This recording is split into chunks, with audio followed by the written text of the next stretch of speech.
Hey everybody, I have a very, very special thing for you, a special person for you today. And for everybody who's watching live, this is actually pre-recorded.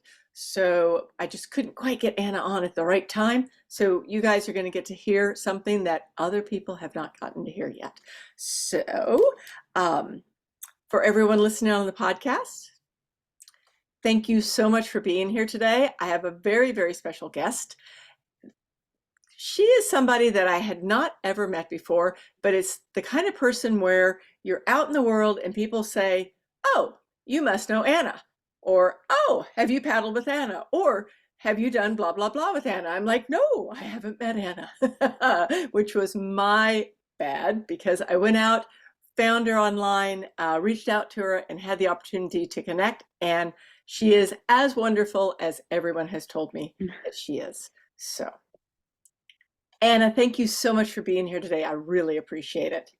Oh, you're welcome, Kelly. Thank you so much for Yeah, having me, and thanks for those yeah. kind words. Oh, so true. It's so funny. I was thinking about just before we jumped on, I was thinking, how many people have said to me, "Have you met Anna?" And I'm like, no, a lot of people. Um, So, could you tell our guests just a little bit? I mean, you have such a broad background.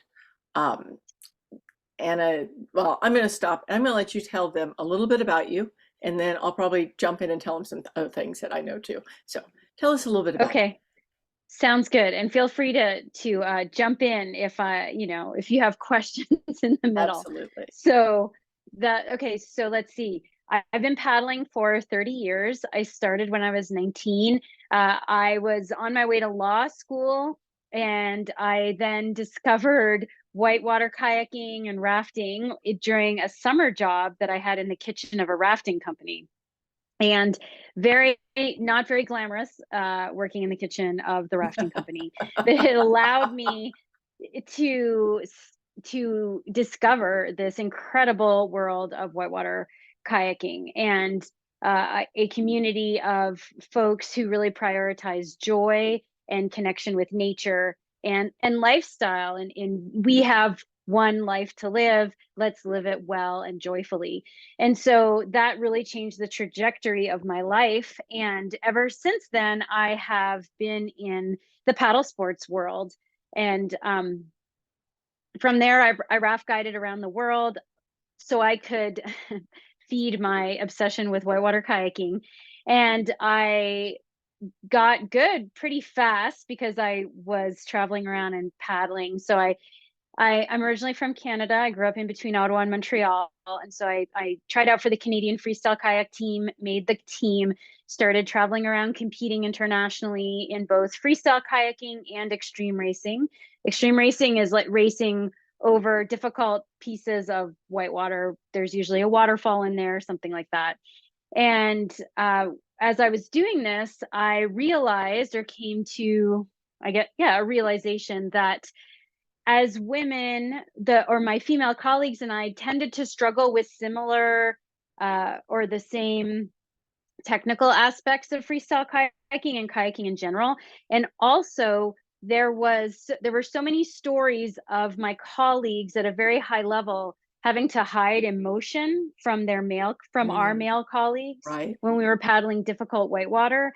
And that led me to really want to give voice to the female experience of that was happening in my experience in the whitewater world. So I started creating instructional DVDs for women and doing tours all over the country, the US and Canada. And that grew into my first company called Girls at Play. And I'm also a yoga teacher and an Ayurvedic health coach. And so the holistic approach to life, to adventure, has always been really important to me. And so my company has, and my offerings have reflected that throughout my career. And my company is now called Mind Body Paddle. And really, what I'm passionate about is helping folks have mental agility for paddling, specifically for whitewater. But I also do stand up paddleboarding. And to me, adventure is anything in life where you're not sure what the outcome's going to be. And so adventure can look many different ways. It doesn't have to look like whitewater kayaking or stand up paddleboarding. It can look like taking on a new job. It can look like making a bold request or setting boundaries. And so I do believe that our mental agility uh, to be able to be courageous is important for all aspects of our lives. Mm, I So love that's a that. synopsis. Yeah, no, that is it's perfect because like anyone who follows me or who's listened to me for any period of time knows like I'm big into this because I truly believe like begins in the mind. Um, Right. Paddling in my world begins in the mind. And Yes. and then, I found from you that yeah, it really does and it's true. I mean, for those of you who are on here and you don't whitewater paddle, I mean, I can tell you that for myself, there have been lots and lots of times when I was paddling with friends and I'm the only girl in the group and Mm. I'm always feeling like I'm a little bit of a struggler because I'm coming from Texas with the flattest water in the world and I can't show emotion, or I didn't think I could because, Mm. it's just not, everybody else is really cool. So it's interesting to hear this, but it Yeah. also it goes over to one of them that comes up to mind is hiking. Like I have a Hmm. lot of women who would love to go on an adventure, whether it's hiking or biking, doesn't really matter. Let's say they want to go on an adventure, but they're afraid they can't keep up, which is, Yeah. of course, one of my fears, my personal fears. And then the other thing is that how hard is it going to be? Like, can I really do this adventure? When in Hmm. fact, with what you talk about mental agility, we can. Like, of course, we need the fitness part of it, absolutely, but so much of it is in the head. Like, Yes. it just really is. And you have something that's actually very similar to something I have. I have a will of wellness, and you Mm. have something called what is it? The mind body circle. Well, Um, I call it the good life cycle. I have a couple of them. One is the good life cycle, and the other one is master your whitewater mindset wheel.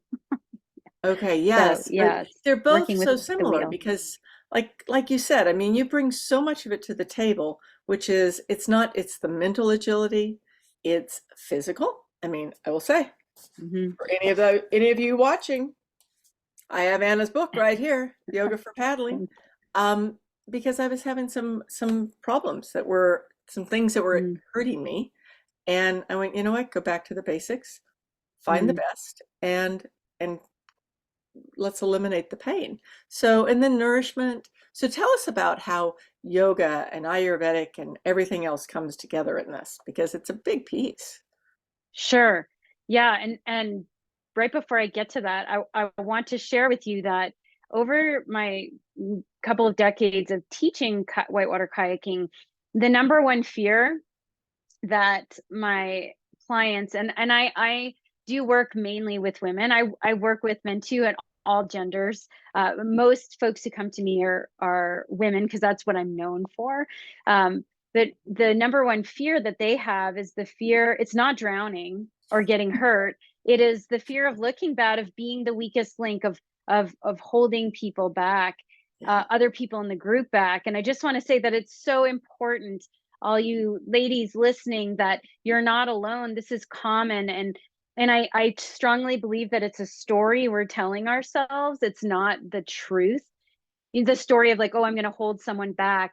And so going into, it might take preparation, and mental agility does take preparation, a preparation in all of these areas of life to build your confidence, so you can show up confidently. And also, we all start out somewhere as beginners.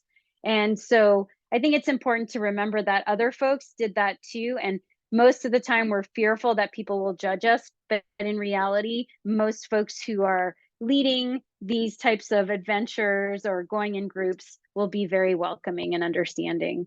Yeah. So I just wanted to I put mean, that out there. it's true, and if you don't mind, I'm going to add something there because Sure. for Yeah. years and years I have cycled long distances, and for the longest time felt like, oh my gosh, everybody else is in front of me, right? Like I Mm. can't quite keep up with them. And then one day I did the trick in my mind of seeing when everybody got to the rest stop and when I got to the rest stop. The difference was maybe 10 to 15 seconds. right? Right. Yeah, It totally. was nothing. Right. And it was so funny because here I was, I'd been like sweating the fact that I was in the back of the pack. And like 15 seconds, I got 15 seconds. Right. Essentially, you're there at the same time.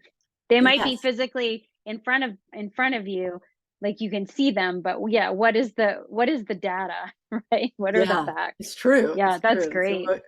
yeah. So go on. Tell Yeah. us about everything else that you bring to the table. Yeah, so so with um Ayurveda and yoga, so there are in terms of, so let me see. Let me say it this way. In whitewater kayaking, we have a saying called practice hard moves in easy water. And so you don't jump on the hardest river first to try and learn. You learn in flat water and then you practice those basic strokes. And then in class one, class two, and until so that you build your confidence. And small, consistent, it's like saying small, consistent actions over time are what lead to big results. And really, that's what I believe works. And that's how I coach my clients is to so when you think of I want to go on adventure, I want to have confidence, I want to not be overwhelmed by those thoughts of fear, right? Oh, I'm going to be the weakest link. It takes practice in all areas and of our lives to prepare us to show up for this adventure. And so some of those areas of life are, I love yoga because yoga is a mindfulness practice and it helps us to get into the present moment and be embodied. And being embodied, being connected to our body is can be very helpful for confidence, for having a sense of place, and for trusting, being able to trust our bodies. And I know that that is not always easy. Our different life experiences, and trauma can disconnect us from our bodies. And so yoga is a nice way to bring us back to a connection with our bodies. And it also helps to prevent injury. Hmm. It's so important that whether it's kayaking or cycling, or sitting at a desk, there are certain movement are in most injuries are caused not by some big event, although that can happen, like a fall or something like that. Most injuries happen because we put our bodies in positions and we never, like sitting, and then we never uh, counteract those positions, and so our body kind of gets stuck. For instance, sitting, kayaking, and cycling are actually pretty much all the same body Right? position. They are. So we might, as much as we might love kayaking and cycling, if we never take time to open up the front of the body, then we can actually exacerbate and open ourselves up to risk of injury from this sitting and kind of rolled forward position. So having an awareness of how to counteract our habit patterns, and Ayurveda is the same. So Ayurveda there's a lot to Ayurveda, but Ayurveda is based in the 5 elements of nature and the qualities. So you've got air, sorry, I'll start from the other side: earth, water, fire, air, and ether. And all of those 5 elements have qualities. And Ayurveda organizes those 5 elements into 3 doshas or constitutions. So you have earth, water, which is kapha; fire, which is pitta; air, ether, which is vata. And each of those constitutions has unique qualities associated with it. And each one of us has a unique constitution. And when we're aware of of our constitution, then we're aware of what will most likely go out of balance. That's actually what dosha means, is it translates as that which is most likely to go out of balance. So for instance, I have a lot of earth, water in my constitution. So if I eat a lot of heavy, wet foods like dairy, wheat, sugar, then I will become more earth, water like, right? And if I never counteract that with warming foods, lighter foods, certain lifestyle practices, then I can just spiral out of balance. Am I It making does make sense? sense. In fact, I really appreciate Yeah. that because as much as I am like in the world I'm in, Ayurveda is one of those places that I just really haven't stepped into. And Mm. I have friends that are in it too. And I'm always like, what exactly is it, like astrology? Sorry, No, it's please yeah, forgive me, but that's that's okay. kind of like it goes through your head Yeah, if you haven't looked at it before. But I can see like yeah, certain foods don't sit well with me that's at all. right. And it's not And just that they don't sit well in my stomach, they just you can feel them in your energy. yes, that's right. Yeah. And it's the same with if you're more earth water and you sleep in all until 11 a.m., you're going to become more lethargic because that's what happens, right? Oh Whereas yeah. opposed to if you have a lot of earth water, waking up early gets you up and moving. Vigorous exercise is really important for someone who's earth water. Um, whereas too vigorous of exercise, not so good for fiery people. Hot spicy food, not so good for fiery people, right? Staying up too late, not so good for fiery people because they can then get into like, I'm going to do work until 2 a.m. and then they're sleep deprived.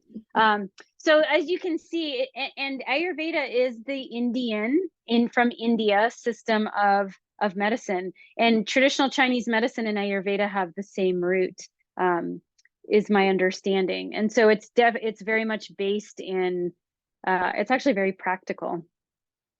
Uh, so so the areas of life are that I think are really important that help set you up for mental agility are morning rituals. How you start your day is so important, right? So if you look at your phone first thing in the morning while you're still in bed, you're giving your power away to other people, whether that's people in your email inbox, whether it's people on social media or the news, right? And all of a sudden you spike your stress response and then it's spiked and that's how you're starting your day. Whereas if you can create a buffer with mindfulness practices, again, that's where yoga might come in, meditation. Um, Even I like to drink warm lemon water first thing in the morning so that I hydrate myself and get my digestion going. Right. So these are things that I have a certain routine that I do in the morning and I block off time so that my mornings are sacred. And that sets my day off powerfully. Right. So, Right. so I get to focus on where my attention goes.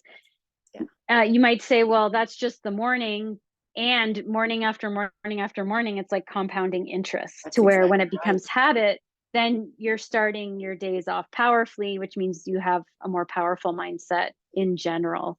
Um, and then sleep is huge, and for active folks, uh, at least in my world, I have sometimes I have folks who resist the rest, recovery, sleep, but sleep is really such a basis for health.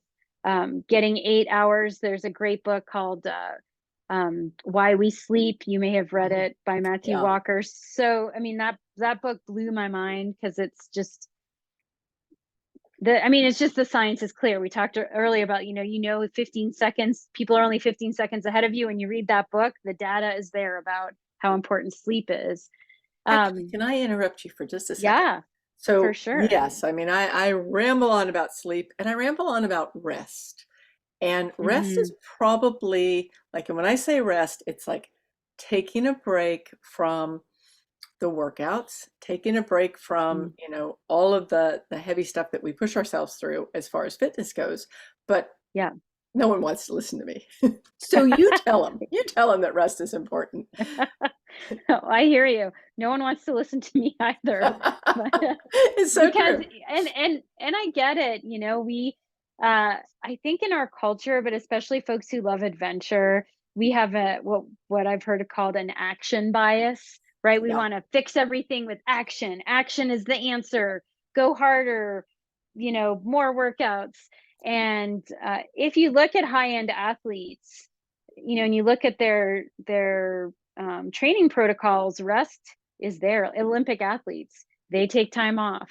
They do their ice baths or whatever, that they have that they need after their workouts. And so rest helps us to rejuvenate, and we can't walk around depleted, right? Which we try to do of for sure. course. Of course. And you're right, But that adventure bias, it's almost like the more we do, the more we want to do, right? I mean, it's hard for me to rest, yeah, actually, but yeah. I do kind of force myself to occasionally because we have You, to. yes. One thing that I do, and I make my kayak students do when we're on the river is, and it's an Ayurvedic strategy, is to lay on your left side for 10 to 20 minutes after lunch, after eating lunch, so that because you can eat the best food in the world, the most organic, local, healthy, but if you're stressed out while you're eating, your body can't absorb the nutrients. The parasympathetic nervous system is called the rest and digest system for a reason. It's because when you digest, the parasympathetic nervous system needs to be activated. We need to be in a state of rest, relaxation. And in Ayurveda, the lying on your left side, because of the greater curvature of your stomach, allows for your food to sit in the stomach acid longer. So it helps with digestion as opposed to walking around, moving around, and then you can feel indigestion. And so that's a kind of a nice way to add relaxation into your day. I understand maybe if you work at an office, it's not possible, but what might be possible is to sit for 10 minutes, like set Sure. your alarm and sit and rest after you eat. And the reason I liked that practice is because it boosts digestion, which according to Ayurveda, digestion is the basis for health. Okay. I said sleep earlier, but it really is. We optimize our dosha, our diet and lifestyle so that we can digest well. Because if we're digesting well, our immune system works better. We have more energy. We have greater cognitive function. And so digestion is really key. So I love that resting. If you can only do 10 minutes of rest a day, if that's all you're willing to do it right after lunch. Love it. Love it. Thank you. Yeah. Yeah. Hmm. So one thing, okay, I'm going to switch gears here for a minute, but this was Sure. something that it kind of comes back to what we were talking about earlier. In your book, at the end, I was looking at the sup yoga, right? Yep. And I have seen sup yoga before, like out there in the ponds of the world with women who are, really, really good at this. And it's terrifying to me, right? I'm like, oh my gosh, I can't stand on my head or do pyramid or whatever on a sup. I'm not even going to try. And then when I started reading about sup yoga and your ideas, I went, you know what? It's like anything else, Kelly. You start small, you find the basics, you make them work. And then, so tell us a little bit about this. Yeah, for sure. So I think, of course, magazines, images, media always want to have like the coolest photo. I actually do not recommend doing headstands on a board because it compromises your neck, right? So Yeah, because it's not as stable. right. Um, and also you'll see lots of photos of sup yoga with everyone's in a bikini doing headstands. And of course, that's like the attention grabbing photo. But for me, what sup yoga is about is getting out into nature, and it's very peaceful. If you find a body of water, that's away from the road, and you use an anchor so that you're not moving around, which is quite nice. They're just a little mushroom anchor, maybe 5 pounds or 3 pounds. And so you anchor, and it doesn't matter what shapes you're doing, right? It's a mindfulness practice. So you're breathing mindfully, moving around mindfully, testing out your balance. But really, the best part of sup yoga is relaxation pose. Because when was the last time you laid down and like stared at the sky and just floated around? Right, I right. mean, as an adult, when do we do that? I can Never. remember it was about 40 years ago. Yeah, totally. Exactly.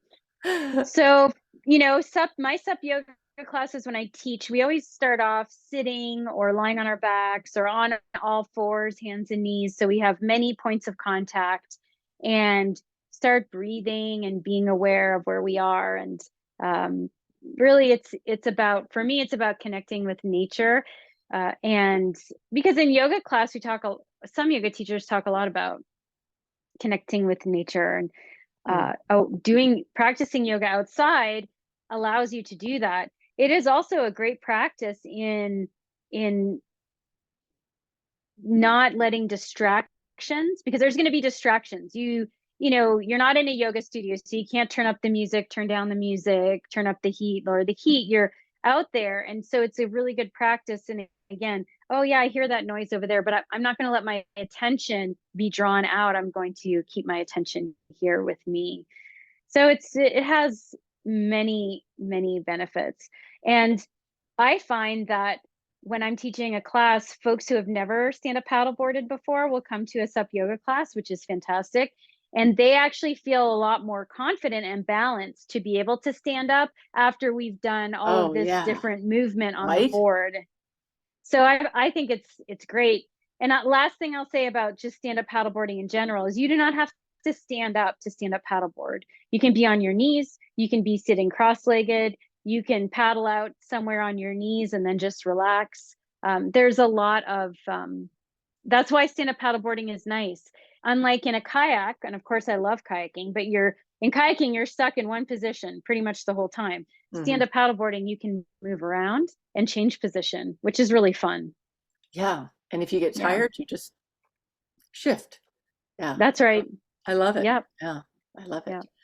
So you have such a vast knowledge base, but just in general, before we wrap up today, what would be maybe a couple of things that you would suggest uh, to our crowd, people who are getting back into being active, or they've always been like a lot of people that I work with, a lot of the women I work with, they were very serious athletes at one point, Hmm. and then life happens, lots of babies, people, families, and so now they're finally finding that time for themselves again. And what would be a couple of your suggestions? Like, I mean, you talked about sleep, which, they're tired of, they could fall asleep listening to me talk about sleep, and morning routine and not picking up that phone, which is, we didn't even, Yeah. I promise y'all, we didn't even have a conversation beforehand about this. Um, what are a couple of the other things that you would suggest? Well, one thing that comes to mind, because I work with a lot of similar women, and I think one thing that's important that I keep hearing is uh, women will get disappointed that they used to be able to do something, but now they can't, and they internalize that, and I've been there too. So I should speak for myself too. It's Mhm. easy to be like, oh, but I used to do it this way, and why can't I do it that way? And and I think that it's really important to come back to, uh, this does not define my self worth, and I've been focusing on other things which have been very important to me, and now I'm coming back to this, and I'm going to accept where I am, because I'm not going to be here forever, right? Right. And actually listen for the gems, like listen, be willing to hear, to experience the beauty of a beginner's mind, right? Because a true master, I've heard it said that a true master is actually always having beginner's mind. I love that. And it's so true, right? Because Right. We think when of you a come from master as, there, yes. yeah, Well, yeah, and we tend to think that a master knows everything, like that for somehow we stop learning. But in fact, when you look at really exceptional people, they're always willing to learn and always willing to open up, and we what we resist persists. So if we keep resisting where we are, right, like what's right in front of us, then it's more difficult. We actually kind of put up roadblocks to getting better or getting to working towards our goals. Whereas if we accept, okay, I'm here, okay, I accept that I'm here, here's where I want to go, here's the plan, I'm going to follow these steps, hard moves, easy water, that consistent action over time, then the results are amazing. yeah, they are. They are amazing. And bodies are so resilient. It's always so Yes. interesting to me how quickly we come back around when we give ourselves the time and the space to. Yeah. Yeah. So thank you. Thank you so much. And tell everybody, like, you do so many things that are all so fun and amazing. Where is it that people should connect with you easily? Okay, to connect with me easily, I think so. My website is mindbodypaddle.com, and I'm on social media. So I'm on Facebook, Anna at Mind Body Paddle, and also Anna Levesque, and on Instagram is Anna C Levesque. I offer free webinars once a month, and so you can sign up, register for free, um, and I also have a Mind Body Paddle community that I Yeah, run which is an amazing on. community. I happen to be Yeah, a part of it, thank you and I'm for like, joining. Yeah. yes. And I ran into a friend of mine in there. So Oh, funny, right? really? Oh, Yes. how cool. That's And great. I love hearing that. you just said something that made me realize, and I'm so embarrassed, but it's funny. I never introduced you to begin with. Well, you So didn't, but everybody, you turned it over to me. I introduced myself. That's thank okay. you so much for being here. And of course, in the show notes, we will have all your links to all of your different programs and your site, your social media handles. So absolutely. And once Yeah. again, thank you so much for being here. Is there anything you'd like to add before we jump off? Oh, I was just going to say, I also send out a weekly newsletter. So you can Perfect. sign up for my weekly newsletter at my website. And I thank you so much for having me, Kelly. Thank you for everyone who's tuning in, and keep getting out there and being adventurous. And Right? hopefully, I'll see y'all on the water. Adventure makes it happen. Absolutely. Right. Thank you. Thank you.